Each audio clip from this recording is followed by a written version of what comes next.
This is the Producers Podcast. Featuring the most respected international talent in the world of audio production and voiceover. TV, radio, film, and more. In-depth interviews and industry insights. Putting you on the inside. Learn more at RyanDreen.com. The Producers Podcast. With Ryan Dreen. Hello, thank you so much for checking out the Producers Podcast. A few things to hit right at the top here. Again, keeping these intros as short as possible. First, rate and review. If you could do that, it would mean the world to me. I would be so graciously humbled and blessed. Hashtag blessed. No, I'm actually kidding. I don't really talk like that. But seriously, it would be awesome if you could rate and review the show. iTunes would be great. Wherever you get your podcast, super. I've got it on just about every single platform you could listen. Obviously, any podcast app. The only place I'm not, because I don't pay to be on one of the specific services, is Spotify. Maybe someday I'll get that rectified. So I love Spotify. I use it all the time. I just don't happen to be on there. But you can get me on iHeart, TuneIn, just everywhere else in the world. Stitcher, literally everywhere else in the world you can get the podcast. So thank you for doing that if you can. If you want all the links, by the way, RyanDreen.com. I've got just a wall of big ass buttons you can click to get where you need to go. All right, let's see here. No, first, Roger Keeler will be the next guest. And I think I mentioned this in the previous episode, but I'm going to stick to a bit of a stricter schedule. So basically the first of the month, or maybe the day before, like it is technically now, I'll be releasing a new podcast. Guaranteed first of the month, all year long. And then I'll have some mid-month episodes throughout the year as they become available. Those will be, surprises and bonus and whatever. So Roger Keeler, who had already been on the show like a decade ago, 29 years in the industry, one of the most passionate radio imaging producers and now voice talents that I know. And he's been at iHeart / Clear Channel Denver for like 25 of those years. Like I said, just super passionate about what he does. So he'll be on again, and that'll be the next episode. So look forward to that. Today, Dan Mumford, guy I've known for quite a while, he spent basically a decade at Radio 1 in the UK, but went off on his own, a few years back, and he's exclusively producing music now. I thought it'd be a fun interview to talk to somebody who was in the radio imaging world, made the transition, and is very successful placing content, various entities, and then also producing tracks for libraries. And the bigger news, he has just launched his own library.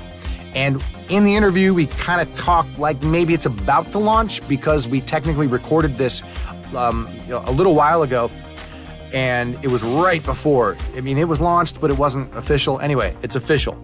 RAFTmusic.com is live. I welcome you to go over there and check out and hear what he's doing. The music you're hearing now, Raft Music. I'll play a couple tracks, as we get into the actual interview, and then as I outro. But go check it out. Raft, RAFT. music.com. That is his brand new thing, and it's awesome. I'm going to throw a nod right up front to Dark Arts FX. So go to darkartsfx.co.uk. That's also Dan's. Let's just say it's free. Obviously, license it correctly. But if you're in the States, he doesn't even really know how that works. And it's up there, ready for you to get. And I say get it, because it's awesome. I've been using it for quite a while. So check out his other endeavor there. And then again, if you're a subscriber on APM or various other music libraries, some of these massive music libraries, you're probably already using Dan's music and you don't even know it. You can get him on Twitter at DanMumf, DanMumf. We're going to hear a sample of some of his content here for just a bit, and then we will bring him on, the one and the only Dan Mumford.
right, and we bring him on. I tried to mention as many things in the official intro there as I possibly could, but super cool guy, Dan Mumford, composer, sound designer, and many other things. Dan, thanks so much for joining me. I appreciate your time. Oh, yeah, me too. Great to be with you. And you're in your studio now. Before we started, I had to remind myself where you were, and I don't think I can say the name of the town correctly, so why don't you just tell us where you're located? It's a place called Berkhamsted, a town called Berkhamsted, which is about 40 miles outside of London. In my studio, in my garden. Nice. Yeah, that's right. So you have a home. Now, in the States, we would just say like in the yard or in the backyard, but garden is the correct term. But you have a separate little building out there, like actual standalone. It all soundproofed, kind of, but not really. It can annoy the neighbours, but you know. So when you're working on stuff real loud, it can be heard outside your studio. Yeah, sometimes you have to sort of catch yourself and think, what am I doing here? I'm just really smashing it out and turn it down for a while. Save your ears. And you were able to build the studio yourself exactly how you wanted? It was an office, and then when we moved in, it was an office. And I got this company to just come in, have a look at it, and make some suggestions. They totally refitted it, put soundproofing in, a nice desk in, got me a new Mac, and all that sort of stuff. So it's really, really nice. Nice, yeah. I saw. Maybe you can. Do you mind shooting us pictures? Yeah, a couple pictures. Sure, we will do. Yeah, I think people love seeing studios, Yeah, cool. as you know. That'd be cool. All right, well, let me take a step back here. I've known you now a few years, and I think I've mentioned on this podcast and other places, I just love the music you make. It's just awesome. Thanks. Like, it's cutting edge. You make a variety of genres. So we'll talk about that specifically here in a moment, but your background is in radio imaging. Yeah. I don't know, maybe take me back to the first gig you got, and we can bullet point it a little bit. I mean, radio imaging is probably the only job I've had, the only real job I've ever had. I had a degree in music, and I wanted to be a record producer, as in in the big studios, making records and stuff. And around that time, I did a lot of sort of technical stuff. And I was sort of making inroads into that world. But it was at that time that, studios started closing, democratization of music software and music making started to happen. And it just didn't seem like it was going to last. Also, it was a lot of work, just hours and hours and hours, relentless working. And I just thought, I just want to get a normal 9-to-5 job for a while. Started at the BBC in a place as a programme transfer assistant, which means getting old reel-to-reel tapes and digitising them. So it was actually an amazing job. You did it for a year. You just got in, found these old archive things and just listened to them, basically. And you basically got to listen to the whole of the BBC's old archive, which was, a real kind of treat.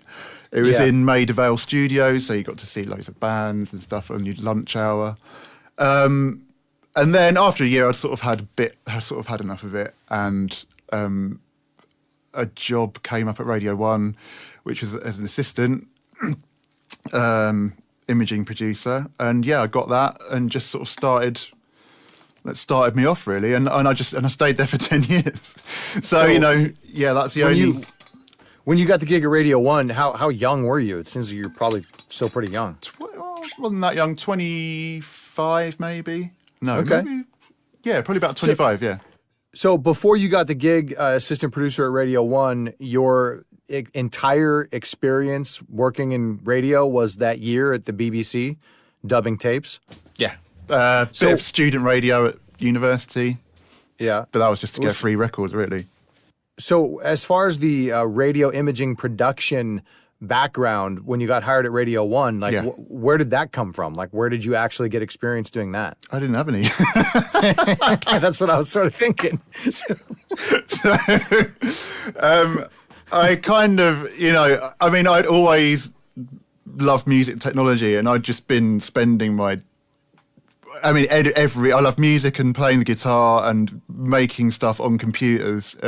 Yeah. You know, I had an Amiga 500 with a massive sampler with like 2 seconds of sampling time. And I used to make remixes when I was about 11 and stuff. You know, it was always there. So I'd always be using computers and stuff. So I think I had this experience of using computers to make noise. And I think they saw that in the sort of like in my interview process and thought, you know, maybe it's time to bring someone like this in who doesn't actually, you know, have a lot of imaging experience, because they're going to bring something, a new ideas to the table. Yeah, I was going to say, sometimes that's key to, you know, if you have somebody that's just been in station sound or radio imaging forever, they might have habits that when you're trying to, you know, cutting edge, when you're trying to change the mold, people like you come in. That's solid. So you were at Radio 1 for 10 years. Yeah. And then, so I guess, unless you wanted to talk more about that, but then what happens after that? Well, I mean, there was a few bits. I was already on, so I was doing imaging, and then I sort of moved over to the programming for a little bit, did some stuff on the Drive Time show. And then I went to One Extra for a bit, and then they sort of joined together. And then I also worked at this place at the BBC called BBC Cross Trails, which I think James Stodd, you know, you've had him on, haven't you? Or have you not? Not yet. He worked there as well. It was kind of like making radio promos for TV, but for all the bigger sort of BBC stuff like Doctor Who and just bigger corporation-wide stuff, you know. And that was in the 10 years that you were there, basically? Yeah. I sort of like had a little attachment to there for about a year or so. Yeah. Nice. Okay, so you leave Radio 1, and as far as I know, you go somewhere that you can't talk about. Should we leave it there? Yeah. And it's not prison. No. Okay, so you go somewhere, we can't talk about that, but you were doing some form of audio production. Yes. You can maybe say that. And it was great, yeah, that was great. How long were you at the place at which we can't discuss? About 8 months-ish. Okay. And then I started...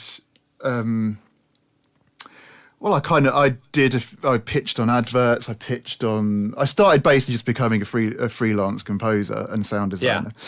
Yeah. Ads, TV programs, stuff like that. And a pitch came through from Radio 1, which was for the theme music for their news program, Newsbeat. Yeah. And I got that pitch, and it's like, was so excited about that. And I'm like still so excited every time I listen to Radio 1. I'm just like, amazed when I hear it, and that kind of gave me a bit of freedom to start writing a lot more music and being a bit more kind of choosy in what I did. You know, I did some imaging things, did some stuff for Ministry of Sound Radio, did a bit of stuff with Capital when Chris Nicol was there, but you know, it's kind of like the freelance life, a bit sort of bits and bobs. But then I was just like, right, I'm going to concentrate on writing music. And so I spent, just years writing library production music, basically. And still am. I think when I met you, you had just put that news theme on Radio 1. Yeah, it must have been the imaging days, wasn't it? 2015. Yeah. The first one, right. So I know that was a big deal, and you were sort of brand new away from the station environment, I think, at that point. Yeah, definitely. Some of the questions that are kind of obvious. Were you scared when you were out on your own before you placed that thing, the news theme on Radio 1?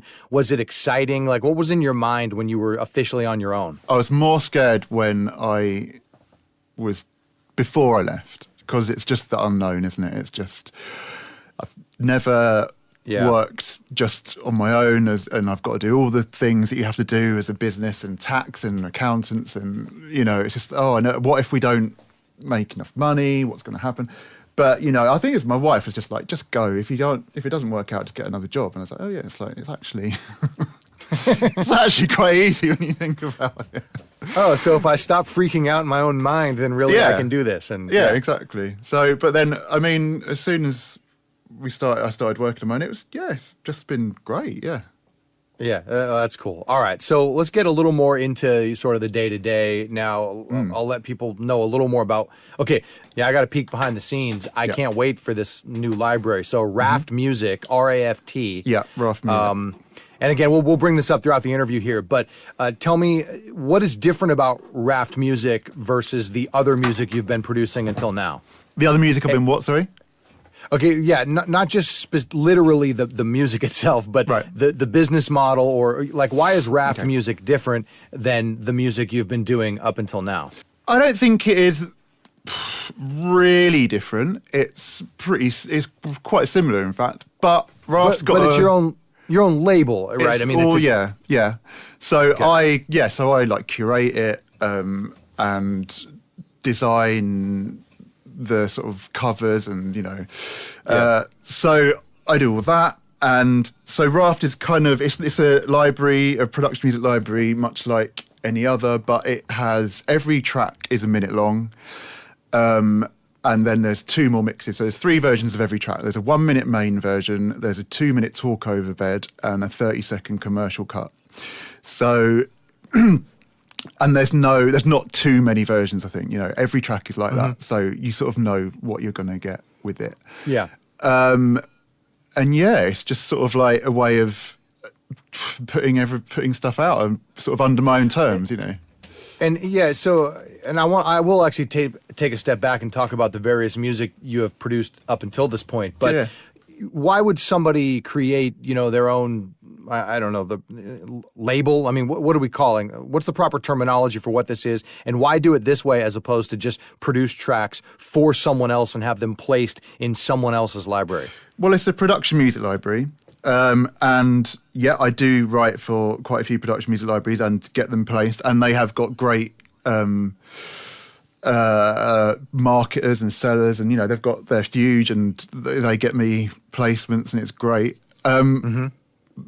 But I can decide what to make, and I can make it whenever I want, and I don't wait for them to brief me. I just brief myself or other composers, and it's also a way of owning my own stuff, because you do have a sort of, there's an exchange there with other companies, because they take however percentage amount of the money because they're selling it and they're the company kind of thing. So having something that's mine is like a really kind of nice thing.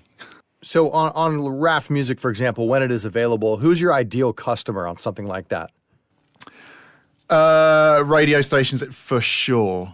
Like in the UK or worldwide to start? In the UK to start with. Worldwide will be happening for sure. I'm just starting it kind of slowly, just organically see what happens. But it will be available worldwide. And yeah, definitely aimed at radio for sure. Okay. So, for example, other things you've done, you have placed on APM, Extreme, Megatracks, other libraries, but those could get used in trailers or in film or on TV. Elsewhere, but RAFT, you are specifically gearing toward radio people, and to start in the UK. I mean, it's not I wouldn't say it's a radio just for radio library, because it can be used elsewhere. But I just sort of know that this is going to be it's especially the 1-minute-ness of everything. It's kind of works as short promos, and there's loads of radio ads and stuff that need a 30-second thing, and I know you can get that with others, but I think a lot of the other libraries have 3-minute tracks or whatever, and sometimes I find as a user, sometimes it's a bit like I just need a minute, sort of between a jingle and a track, somewhere in between there. Yeah, right. No, well, 30s are pretty key, obviously. 30s are key. The other thing, APM is great.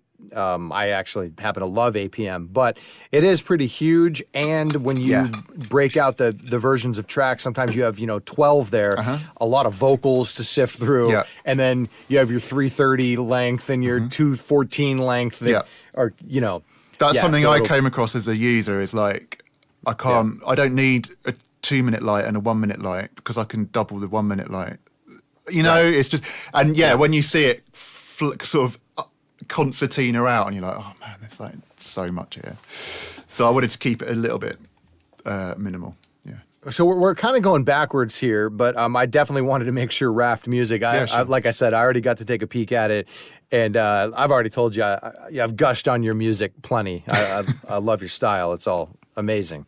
But anyway, so to go backwards, then when you first started out, you talked about getting the news theme for Radio 1, but when you were just starting out making licensed music, what's the process? I mean, you clearly know how to produce music, but if there's somebody else out there that knows how to produce music, what's the process to get your music placed in like an APM or other licensing scenarios? Well, I think first you need to know that it is easier than doing like being a commercial artist for sure, but it isn't easy to get into, especially now. I think when I started a few years ago, it was reaching quite difficult times. So, and now obviously, you know, every actual commercial record label's got a licensing department. It used to be looked on as like, oh, I wouldn't license my track there, but now people will because it's a bit cooler. So you sort of have to have that kind of grit of knocking on doors and asking people to, you know, listen to music and see if they want to use it. But at the same time, there's just so much need for it that, you know, it's difficult and it's not, you know, it's as difficult as you make it.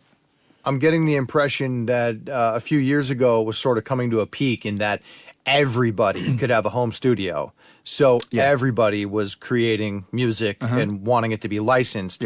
But am I to understand that it hasn't gotten worse?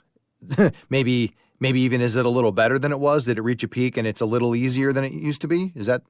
I mean, maybe. I just think you need to go out and meet people who, if you want to get like music license on TV or radio, you need to go out, find out who works for the companies, go out and see them, you know. I mean, it's really making an effort to go and meet people, really. I had this question to ask a little bit later. You travel a bit. I know you try to get out to various... So if somebody does want to get out there, and let's say they take one trip, you know, let's just assume they have the skills. They're making quality music, but do you have one venue, one conference, one something throughout the year that you would recommend going to? Well, there's the Production Music Conference in LA every September, October, and that's just like, it's just all the production music publishers are there, so you will meet people there for sure. In London, there's a similar thing called it's the Library Music Awards, but you know they'll all be there. You know, it's those two conferences for sure. Okay. Where else do you get to throughout the year? You know, for a work trip, something that helps your career. Anywhere else you like to get to every year? I did go to South by Southwest a couple of years in a row, which was really good in terms of just like kind of inspirational sort of stuff.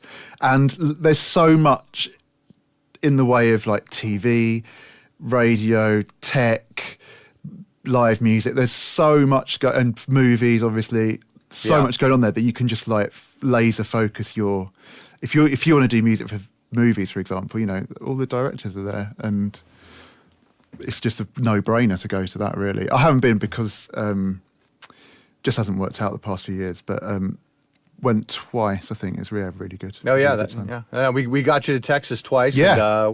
And, we went and got food, and then I dropped you off at a cool record store. That barbecue is amazing. That vinegar gravy, apple. I keep thinking about that. That's really nice. That's right. So we went to Hard 8 Barbecue in Texas, quality, but also they have their apple cider vinegar barbecue sauce, which is not their main sauce, but it's excellent. That is something you do not get in the UK. It is actually. Right. All right. I think we'll kind of organically talk about, you know, getting music placed and all that, but I would like to get a little technical. So when you transitioned from producing primarily radio imaging, granted, you were a musician and you didn't have a lot of the habits of radio imaging production. What are some of the major things that you had to readdress when you were actually literally producing music versus producing radio imaging? Not making it so blatantly in your face and harsh and limited to hell, you know. Yeah. I'd make some kind of or piece with orchestral in it, a sort of soft, like minimalist piece, and I'd send it to the library and they'd say, oh, we just got this mastered and it sounds horrific, because I'd just be like slamming it, and it's like, right, you've got to sort of realise that it's fine for it to be quiet because they can sort it out on the other end. You know, like when you're imaging, you're your own master, aren't you? So yeah, right. You don't have that. You've got to make it sound the best it can at every stage. And I don't master my own stuff because I don't think I can do it. So I get someone else to do it, or the library does. You can do it, but you didn't do it the way that, at least originally, the way that they wanted it done. Yeah, so I think with that, I was like, I'd make a soft sounding piece, but I wouldn't mix it right, you know. So then when it came to the mastering stage, the mastering engineer's like, no, this is too, I can't do anything with this, you know, I'm going to make it sound terrible. So you kind of have to like look at your mixes in a bit more detail, I think, especially also with radio imaging. You're just, you know, a lot of the time, everyone knows this, you're making stuff that's going to go on air in an hour. Mm-hmm. You just got to do it, haven't you? And you just sort of knock it out as fast as you can. With this, you need to take a bit more care on your mixing. Yeah, because I mean, sometimes it'll go out like once, won't it? And then gone. So if it's bad sounding, fair enough. On to the next one, isn't it? You know. Yeah, right. It's okay if it sounded terrible because it's only just the once. Yeah. But also, it goes through 15 different levels of processing on a radio station. Yeah. And it's definitely true, right, that things that are being used in film and TV, the expectations, and not just that it needs to sound better or worse, it's just the expectations on, you know, the gain is much different than radio people have. Yeah, exactly. They haven't got the sort of optimod or whatever, just absolutely pulling everything up. Yeah. So, yeah. Let's talk more about your musicianship. So you said you were a guitar player, but what all do you play and how long have you been playing for? I've been playing the guitar for about 30 years. Same with the piano, and I can play the drums and bass and keyboard, you know. So what don't you play? I think I can play a lot of instruments in an average way, but I'm better at writing for them. So, you know, if I need someone to come in and play something really well, I'll have to get someone in because there's certain things that I can't really play that great, but I can definitely write. I can write for instruments better than I can play them. Is it easier? I'm sure there's plenty of people out there that can maybe do a little composition for a piano or guitar, but is it easier to be able to play an instrument a little bit to write for it? Yeah, definitely. Yeah. Or even just being able to, I think it's best just being able to sing things. If you can hear a track and a melody or whatever, and you can sing it back, then you've got it, I think. You've got an ability to be able to write. Because, you know, you can just sort of, you know where you're going up and down, and you can just, I don't know what I'm trying to say here, but you know, if you can sing something, you can probably write something as well, yeah. For sure. When you first started out versus now, so in other words, how many external or third-party musicians would you bring in back when you first started, and then how many do you use on tracks now? I mean, definitely more than I used to. I didn't used to do it at all. Okay. But as more briefs came in from libraries, they're saying we want vocal tracks. So I usually write with this really great vocalist called Hannah, who she top lines stuff that I write and then sings it as well. What does top line stuff you write mean? So I'll send her a track which is an instrumental, and then she'll write the melody, write the vocals and the lyrics and sing it. So that's basically our kind of like writing partnership there. I've worked with some various guitarists as well. But I'm doing a lot more collaborations now, I think, trying to find more than I did. Sometimes it can be a bit, it can take a while, and you're just kind of, you sort of think, well, I could have done this on my own faster. Then sometimes it's just like, wow, this is amazing. This is working great. I would never have been able to do this. So, you know. want to hear a little bit about the output you have. So I know you're writing, you're getting stuff placed, or you're getting briefs from various libraries. You're starting RAFT music. I think you're still probably putting in for things like if Radio 1 were to need a new news theme, you'd probably do work for that. Yeah, I've pitched for stuff for them, yeah. Yeah, so you're still pitching for stuff. Yeah. So I don't know, like what's your output in a day or a week, just to give people an idea? And, how many hours are you at this each day? I try and write a track a day. Okay. Sometimes. Not fully produce a track a day, but you just try to write a track a day, or actually output from start to finish a track a day? Well, it's written and, it depends. It's written and mixed in a day and a half, I'd say. Okay. But then sometimes it's 2 tracks a day, depending on, what the track is.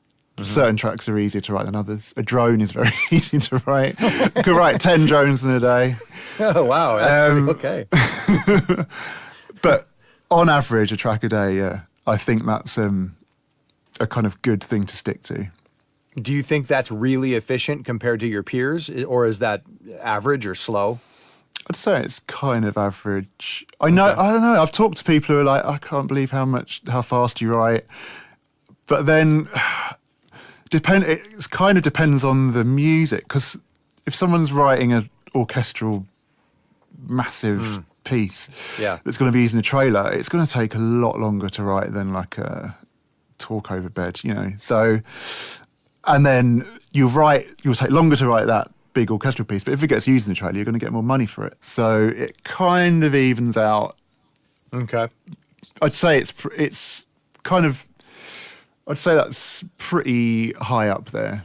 But there's people who do more.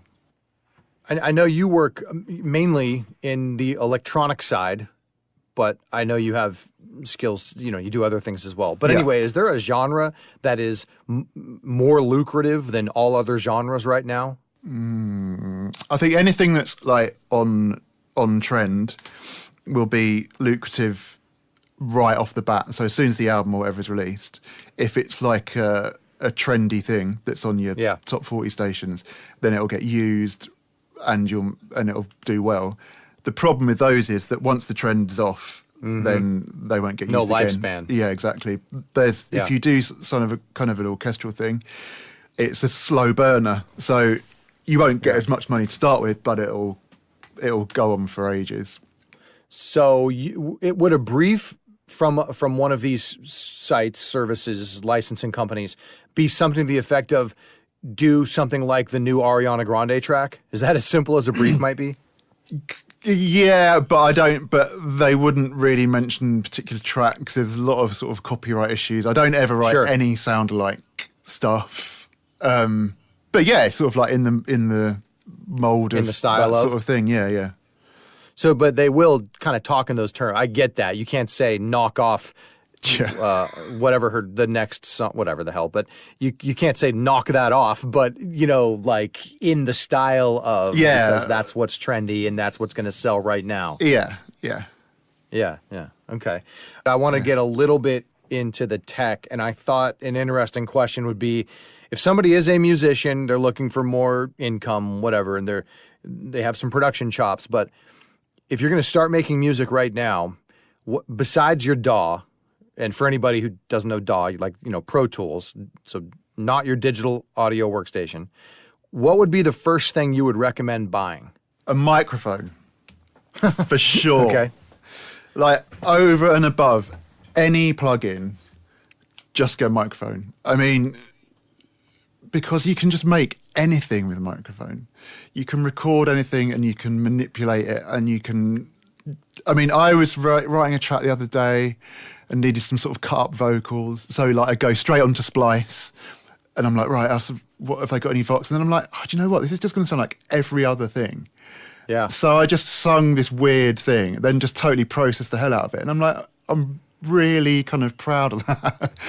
Even though it sounded awful to start with, no one else has got that. And I think I think a microphone is a great thing to have around. So I've heard that advice before, especially when, making original music.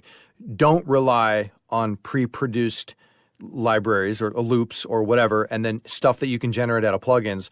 Do as much as you can that's totally original? Is that a rule you try to live by? No, not at all. I mean, I use like loops and stuff, but I chop them. I totally try and make them not recognizable. Unrecognizable. Or do something to them. But I think maybe just what I mean by having a microphone is just when you're sort of stuck and you feel like you're just going through the motions, you can just sort of record something and it might kick off some kind of inspiration. Other than that, just get the native instruments complete because it's got everything that you need, really. Yeah, so bang for the buck, complete is probably the best place to start. I mean, it is a little pricey, but you can get a discount on it over the holidays and maybe other times throughout the year. And then you won't buy it. You won't need to buy anything else, really. I mean, yeah. And I'm not here to sell Native Instruments products, but complete is everything. I mean, give a little explanation on why it's so good. Why do you recommend that? So you get synths to work with, like an industry standard sampler, which has loads of instruments in it anyway. Reactor, which is like just insane. They've got loads of user-made patches on there that are just, for if you want to get original sounds, that is the place to go and use Reactor. Yeah. And then you've got stuff like all their effects are not like they're not UAD stuff, but they work and they're good. So it's kind of you've got a sort of nice solid base of stuff. But then I think, any DAW's got all that in it anyway. So do you even need that complete? Okay, another question I like asking people that produce electronic music, it changes, but what is your go-to synth right now? Like if you're starting, I know there's a lot of really cool ones, but if you just need to get something made right this minute, what are you opening first? It's Serum or Omnisphere, I think. Okay. Oh, Omnisphere. Okay. Yeah. Well, just Omnisphere is a funny one because everyone says that it's like not a proper synth, which it is though. And it's just got a lot of. It can be very deeply programmed to create some weird sounds. So it's good for sound design, I think. Omnisphere. Serum's just a great, solid synth, really. Right. Serum is still. I mean, people have really. It's been really high on everyone's list for a while, and that's still high on your list. Yeah, I use it all the time. I don't think you should. That's. I think one of the problems with like audio production, music production, is that everyone wants like something new all the time, and with this sort of with the internet, and everyone's getting it all the time, getting the new, and it's like you just got to spend time. I'll use Serum for years and years. There's not going to be anything else that comes out that's going to be like that much better in the next few years. It's just great. I'll use Nexus for pianos because they sound good, but Nexus is just like you can't do anything with it. It's basically a sample player, but it sort of pretends to be a synth. So you can't manipulate stuff as well as you can with any other one. Like, for example, a lot of their presets have got delay built into it, and I'm like, I don't want this delay on here. And I'm like, well, I can't even get rid of that. What? I'll throw a new person who's officially with TM out, Dave Bethel, who you know. Yeah. He was here just a little while ago, so I broke out Nexus and was showing him something I was doing, and he started showing me features on it that I had never even clicked before. Yeah. So he manipulates the hell out of it a lot more. I agree, though. For me, it was always a great place to start. It would sort of get me going. Yeah. And then I would try to build around whatever it is they're handing me, and sometimes I'd even remove whatever I started with Nexus. Yeah, definitely. That's true. And I think with Nexus, it's like it's got that sound where if you want to sound like someone, like a top 40 artist, it's got that instant sound there. And that's kind of cool, but I think I worked out pretty early that I'm not very good at sort of replicating that modern production style. I mean, I can get there, but there's sort of your own sort of quirks and work thing, how you work and who you are, kind of can get into it. And for a while I was like, shit, I can't make this sound right. But then I was like, well, maybe I should like embrace the fact that it's sounding a little bit unique because I can't quite get it to sound just like whoever, you know. Yeah, absolutely. I wrote it down like this. I wrote the best tool you ever bought and why. I don't want to hear microphone. That can't be your answer. And I don't want to hear serum. So I'm kind of thinking even like a secret weapon. So something that you own that you were surprised by or that you don't think many people know about or just for whatever reason for you, it's been amazing to have. Probably, well, okay, probably my modular synthesizer, which is like a modular synth that I've built up over the years with little components, and it just kind of has taken on a life of its own, and it's just perfect for sound design. I can just make sounds that you cannot make in a computer. Yeah, so it's and great. Obviously we're talking about hardware. Is it like a brand name that people would have heard of, or is it's this a Frankenstein. It's loads of different modules that have. Wow. So that's the good thing about modular synth is you can literally buy different components from different manufacturers and make it's just completely unique. So that's what makes it so good. Cool. So basically your answer is something that nobody can just grab right now. Okay. What about Worm? There's a plugin. There's a plugin called Wormhole, which I absolutely love. And I can't remember who makes it. And I'm just going to look it up because it is brilliant. Somebody mentioned that at some point. I'd have to look it up too. Synaptic, they're called. And it's kind of a multi-effects thing. It's got like a warp, a pitch shift, and a reverb. And it's just amazing. You can do make monster voices with it. You can do like those kind of high-pitched vocal things that are pretty trendy right now, and then low-pitched things. But it's got that kind of unique sound. It's not that obvious, which is what I like about it. And actually, the same people who made that make a thing called something verb, adaptive verb, maybe. Let me just see. Yeah, adaptive verb. That is the most insane reverb I've ever used. You can feed it a tiny bit of audio, and it'll make drones, pads, soundscapes. Oh, okay. All right.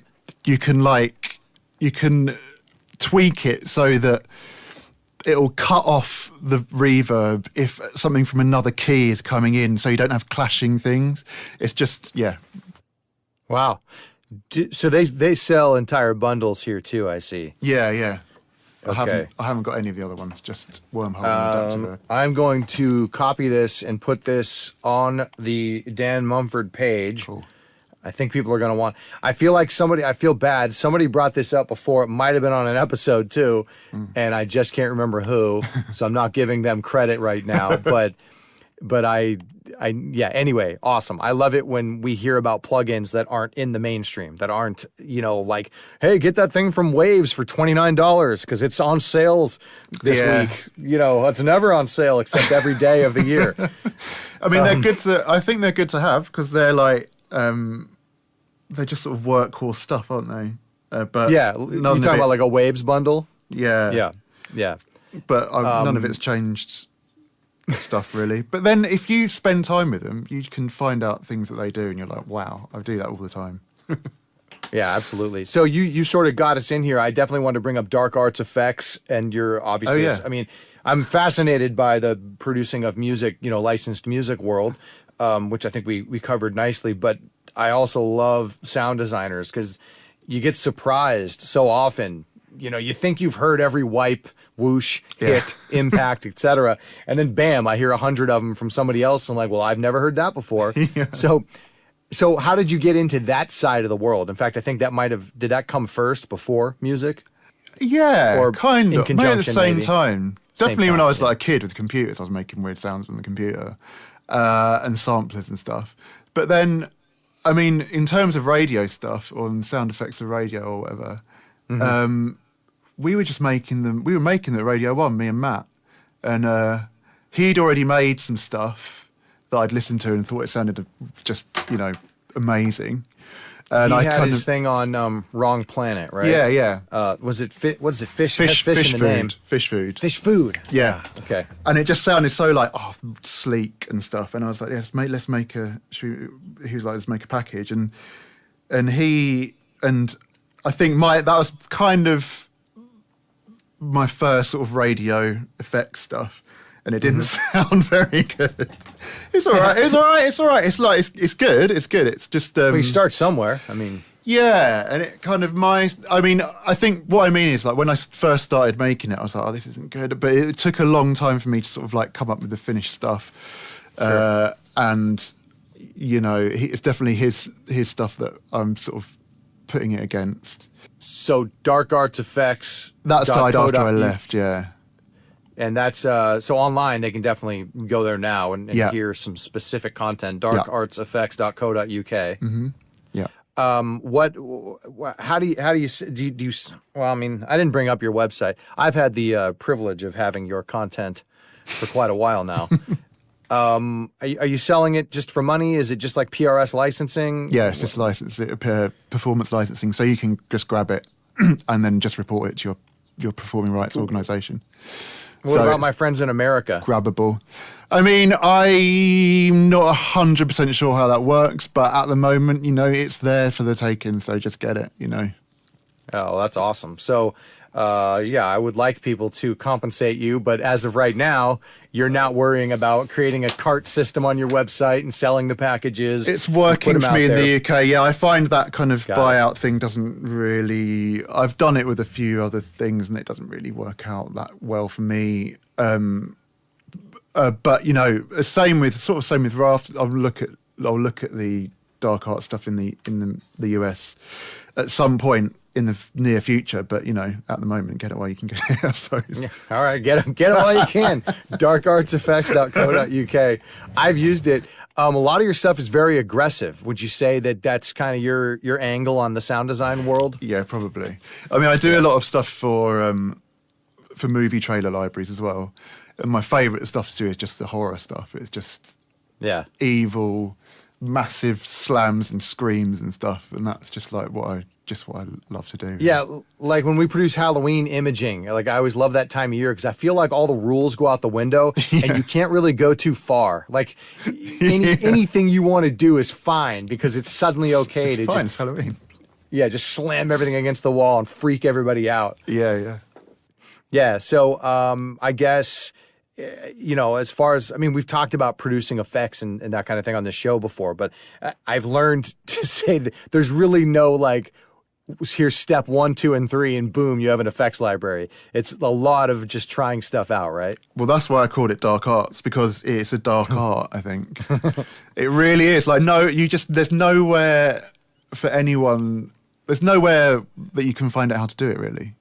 Which I kind of like, because it's probably one of the only things you can't go on the internet and blatantly find out how to do it all. Yeah. Which is kind of nice. But it isn't, you know what, it isn't difficult. I would suggest to anyone who wants to make their own effects is just get your DAW, whatever it is, get a 4-second sample of white noise and mess around with that. What can you do to it? Can you chop it up? Yeah, you can chop it up. What about if you just put a fade out on it? You're making an envelope on that white noise. Look, you've just made an impact. What if you do a fade out on the beginning? You've made a riser. If you just sort of start with the most simplest of noises, you can do so much with it. And you can use all the effects that are already in your DAW to make it sound crazy as well. If somebody, I have a couple in my mind, some ideas, but I don't want to I don't want to tell you what to say. If somebody's going to start with a sound and wants to really mess it up and create some cool ass radio imaging sound design effect, what plugin might they start with? See, I don't want to say Effectrix. And I don't want to say Stutter Edit, because I bought Stutter Edit and I was like, no, this isn't it. This isn't for me. It's just too Stutter Edit is very obvious. Specific. Yeah. It is a very specific sound that you're gonna know. Oh well, that's Stutter Edit. What plugin? Oh man, do you know what? The best thing to do is learn the shit out of the stuff you've got. Learn your reverb on the DAW. because you can make like massive booms with it, huge things with the reverb that you've got. You just need to know how to use it. You can make, what else have you got? You've got like the distortion in there. You should definitely, all right, I'd say distortion then. Okay. And that's even like an Air plugin that comes with Pro Tools. Yeah, I mean, that's great. But I've actually, one of my other favorite plugins is the Isotope Trash 2, which is that's a great distortion plugin.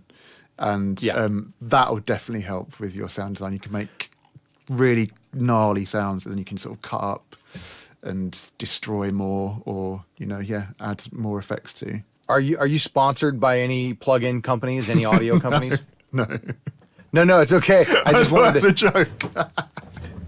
What is that a joke? Wait, I thought you were joking. You like... No. I'm actually being dead serious. No, I'm not. Okay, well, because what I wanted to ask, I didn't want you to offend someone that may be already, contributing. Anyway, do you have a favorite company in general? I mean, you've mentioned a couple already, but like, if you had to pick a go-to plugin company, I really like Isotope stuff.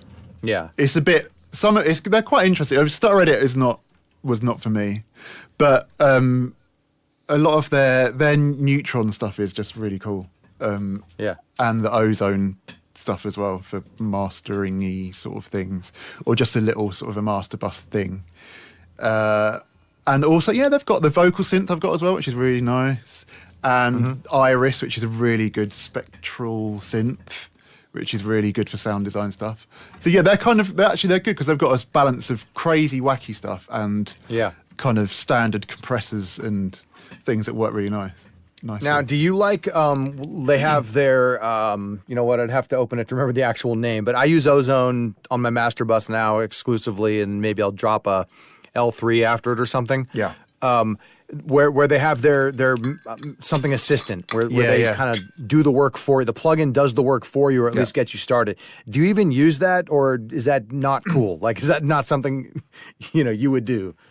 You should probably say. I mean, I have used it a couple of times, but I mean, what I think is I am not a mastering engineer. I'm just not. So I will put the least amount of mastering on the end. Okay. If I'm doing something for a client, then I'll do a sort of rough master, and maybe it'll involve the master assistant. If I try it and then it doesn't sound good, I'll try and do it myself and make it sound better. But I think mastering's like a totally different thing, especially once you've mixed something and written it.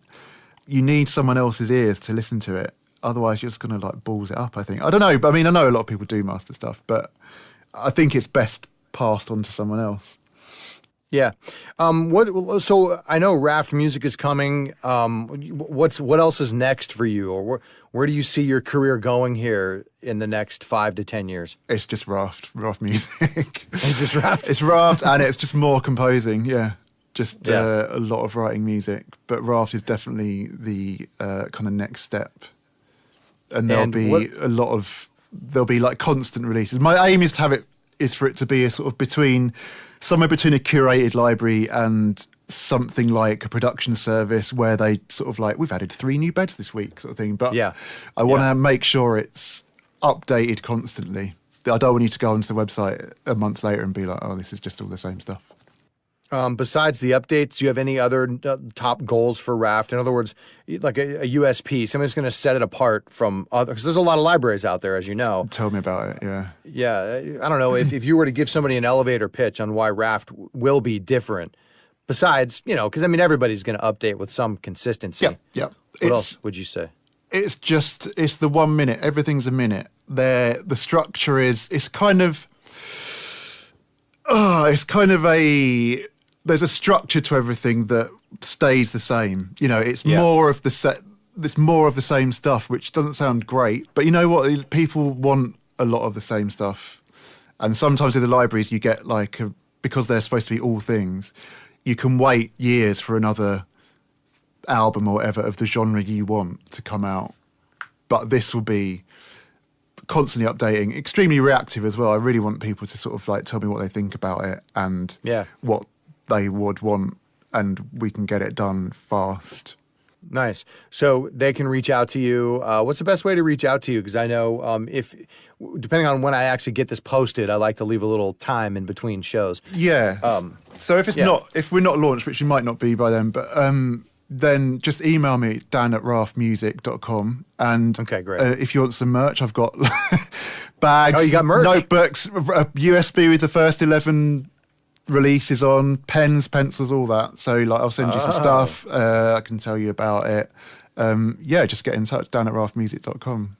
Yeah, that's awesome, man. Hey, I think we just went for like an hour, and it was a blink. I feel like it was a blink. RAFT is on Twitter @RAFT_music, Instagram @_RAFT music. You're on the Twitter @DanMumph. Yeah. And what else? darkarts.co.uk. That's the other one I'll definitely throw out there because, hey, folks, we've got some sound design libraries to be downloaded and used before he locks them down or he gets a barter partner in the States or something. darkartsfx.co.uk is just to pick you up on it. Yeah, darkartsfx.co.uk. That's right. Yeah. I don't know. Maybe I slaughtered it before. Sorry for that. But no, not for yeah. I will have all this linked. And I'll have that Synaptic wormhole plugin linked on the Dan Mumford show or the Dan Mumford page. Anyway, hey Dan, this is awesome, man. Did I miss anything you were really hoping that this jackass interviewing you would ask you, or did I do okay? No, it's all that. All good. Yeah. Nice. All right, great. Man. Hey, I appreciate you being on, dude. Thanks a lot. We'll talk soon. Nice one. Thanks, Ryan. Visit ryandreen.com to subscribe, contact the show, and listen to every episode. Please rate and review the Producers Podcast on iTunes or on your favorite podcast app. The Producers Podcast with Ryan Dreen.